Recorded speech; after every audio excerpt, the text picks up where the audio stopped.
Hi friends, it's Danielle with Take Care Mama. I have a bit of a different setup today. I am at the cabin doing the best I can with the janky setup.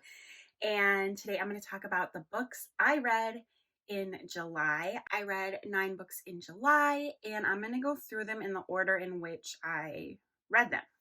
So the first one is a Stephen King, this beautiful book. The jacket is at home, but this is Lisey's story. I had never heard of this book, but it is a show right now on Apple TV with Julianne Moore and Clive Owens. And so I picked it up and I really love this book. I think I gave it a 4-star.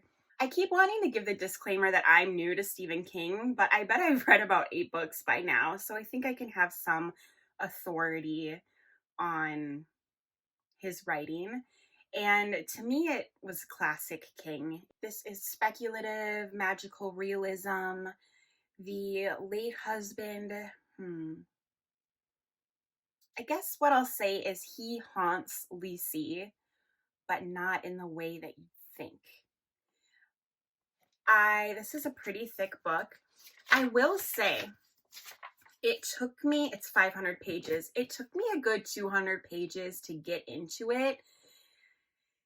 I'm going to talk about another King book at the end of this video, and the writing style is night and day different. That book to me was a really easy read, like really easy to get into. I could go at it at a pretty good clip. This I would not call an easy read. There are different vernaculars this couple used in their marriage that comes from his childhood, like different secret languages, and it took a really long time to get used to that for me. But it paid off. So I'm really glad I stuck to it. I enjoy this book a lot. I really recommend it. And it's beautiful. Okay, this is a rough one. Water for Elephants. A lot of people recommended this to me and I was very excited and I read it. I did not like it. I always have such a weird feeling when I don't like a book that other people love, which is so stupid because of course we're not all gonna love the same books. And likewise, when I recommend a book to someone, I'm just have weird feelings like, what if they hate it? Hello, it doesn't matter. This is historical fiction. I think it's Depression era. And let's talk about the prose. The prose is, the atmosphere is really great. I am immersed in circus life. I learned a lot. It was wild. It felt real. And I think that's what you want in a historical fiction. When I was reading this, in my mind, it was a solid 3. Like, I just thought it was a good story. A 3 is so deceiving because it can be like, for me at least, a 3 can be a very good book and a book I didn't like very much. But for me, this was just middle of the road 3. The animal abuse really got to me, which of course is going to happen in a circus book, but it just was kind of hard to read. And then I read the ending and I changed my rating to a 2. I don't think this is so much of a spoiler, but fast forward this part if you want to read this book. One of the things that I really don't like in a book, and this kind of makes me sound like a crazy person, but I don't love a happy wrapped up ending. I like a little tension to be left at the end of the book. And this was very wrapped up and very happy. And more offensive than that to me is it wasn't very realistic. Like how it ended would never happen in real life. And this isn't supposed to be fantasy. That really bugs me. It's like my pet peeve in a book. So I'm sorry, Sarah Gruen. This just wasn't the book for me, but that's okay. My third book was my only nonfiction of the month, which is kind of crazy for me. I usually read at least 3 or 4 nonfictions in a month. And it was What Happened to You by Oprah Winfrey and her co-author. I will put a picture of the book up here. And this book is about understanding childhood trauma and when people are having mental health issues or personal issues in their life, that instead of asking what's wrong with you or what's wrong with him, what's wrong with her, we should be asking what happened to you. Even those of us with good childhoods have trauma from growing up. That's part of life. We have trauma, and as we grow up, we work through that trauma, and some people have a lot of trauma to work through. I really liked this. I listened to it, which I do most of my nonfiction. I would be interested to get my hands on a physical copy to just look at the formatting, but it was basically a conversation between Oprah and the doctor, and they both narrated it in the audio. And I found it really fascinating. This is something that's been on my heart the last 6 months, is understanding trauma. And I think this was a really good place for me to start in understanding trauma and how it affects people. So I really recommend this. I think I gave it probably 4 stars. Okay, next we have something James and I read together, and that is Hatchet. P.S. This whole time I thought this was called The Hatchet, but it's just Hatchet. Let me know if you got that wrong as well. But this is a book, if you're my age, most of us read this in elementary school, and it is about a boy whose parents are newly divorced. His dad has some job in the Canadian wilderness, and so he flies a small plane to go visit his dad for the summer. The plane crashes, and the boy, who's like 13, has to survive as he waits for help. James has been into like survival books recently. We read My Side of the Mountain, and a bunch of you recommended this, which I was so excited about because I have fond memories of reading this growing up, and he really liked it. We're actually on the second one right now. We mainly listen to this. I'm loving listening to audiobooks with James. It kind of takes the pressure off of me a little bit, and we just snuggle up in bed at night. We can have the lights off and we just listen to a couple chapters. And road trips too, like we're at the cabin right now, we listen to a book on the way to the cabin, and it's been really fun. The next 3 books, I love how these are back to back. They're all mystery thrillers. Mystery thrillers has been a difficult genre for me lately. I decided to listen to all of these mystery thrillers.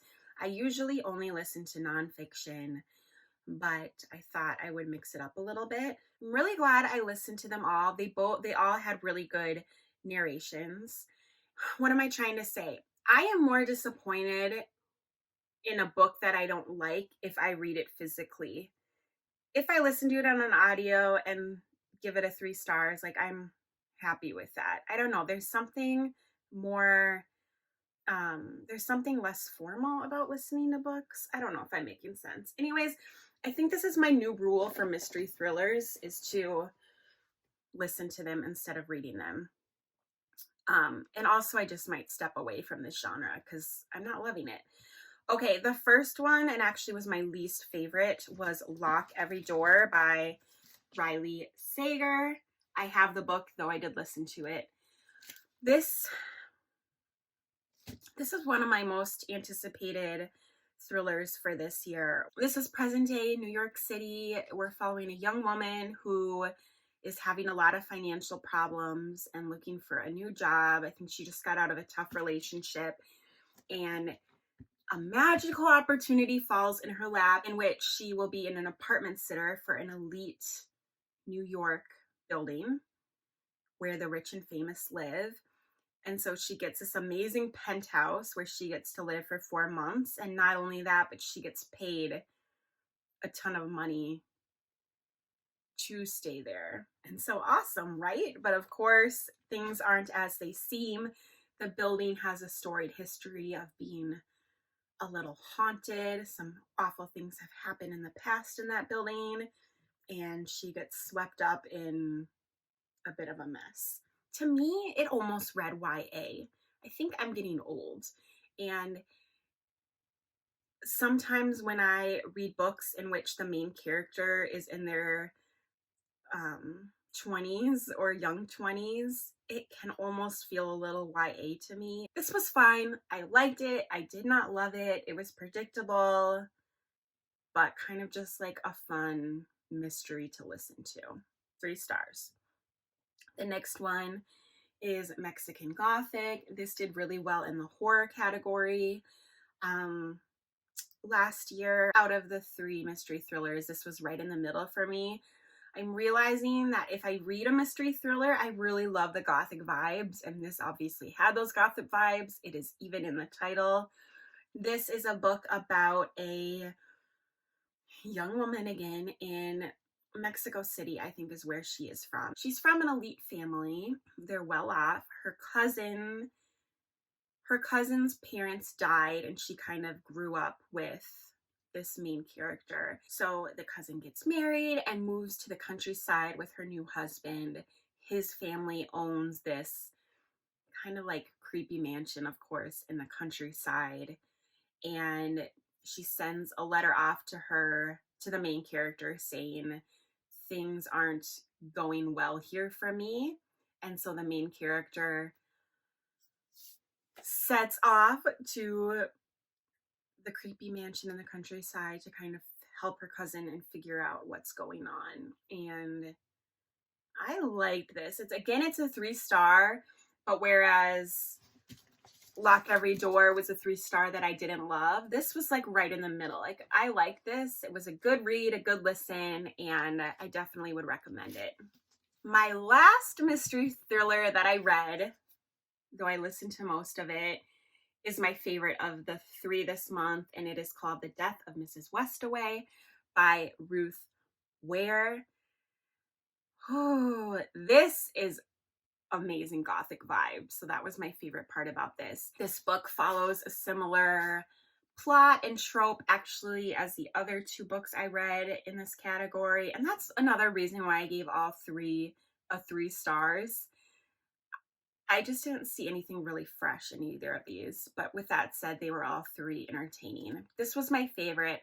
We're in present day. We're following a character who is in London. Her mother died. She owes people money. She's not doing well financially. She's a tarot card reader. That was kind of a side plot that I found really interesting.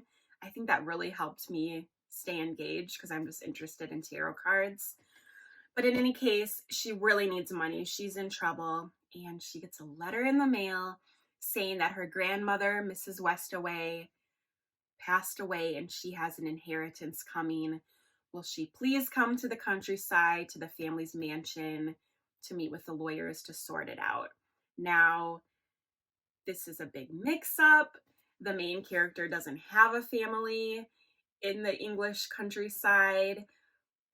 However, she really, really needs money. And so she decides to take a trip out there to kind of see what's happening, and maybe she can get a couple thousand quid from the deal. And of course, things are not always as they seem. But I really liked this. It was entertaining.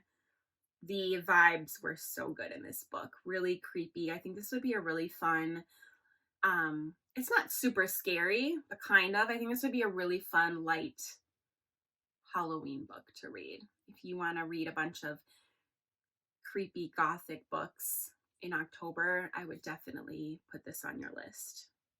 Okay, we're getting down to it. 2 more. The first one is another James book. And it's another book from my childhood, The Mouse and the Motorcycle by Beverly Cleary. I read this a lot growing up. Like, I feel like I read this maybe a good 3 times. We read it in class. We watched the movie in class. I love that James reads these old books with me. We, again, listened to most of this, and it was fun to revisit. I definitely think the Hatchet holds up better than this, but it was fun. Did you guys read The Mouse and the Motorcycle? Such a good series. And then lastly, the big one. I read 11/22/63 by Stephen King. This is like 850 pages. I loved this. You know what? I think this is my only 5-star. Yeah, but that's okay. I love this. I gave it a 5 stars. This is both historical fiction and science fiction. This is about a man, an average man, who comes across a portal that takes him back to the 1960s, and he goes on a mission to prevent the assassination of JFK in order to change the world. And it's just like an epic story. It's historical fiction. I learned a lot about the early 60s. I learned a lot about Lee Oswald, who killed Kennedy. I didn't really know that much about him. I didn't know really anything about him. Um, and then I liked the science fiction aspect of it. It was not beautiful lyrical writing, which is something I love. I didn't get super obsessed with any of the characters, but it was just a good, great story. I really love long books if they're done right, and this was really done well. If you've always wanted to try Stephen King, but you are a little leery of horror, this isn't horror. So this is a great starter King, I would say. It's just a really easy to read, good story. And I really loved the inner conversation I had about myself, thinking about would I do the same thing. The big premise of the book is if JFK wasn't assassinated, we most likely wouldn't have gotten in such a mess in Vietnam. MLK might not have been assassinated. Like, that moment really was the precipice of other kind of horrible things happening in American history. So that's the premise. Like, maybe if JFK didn't die, things would be better in the 2020s. And I just loved thinking about that myself. If I thought I could make a huge difference like that, would I sacrifice my life to do that? Because he's leaving his life in, I think 2011 is when this was written. He's leaving his 2011 life behind. He's taking a big risk. He might die on this mission. He might be stuck in the past forever. And would I do the same thing if I thought I could really, really make a difference bigger than myself? And I thought that was just an interesting concept to think about, to read about. And yeah, I love this book. I really, really loved it. And I'd love to know if you've read it or any of these other books. I still feel really bad that I hated Water for Elephants, but you can't love them all. So, yay. I have a cramp in my foot because this is a weird setup. I'm going to go swim in the lake. I hope you all have a wonderful day.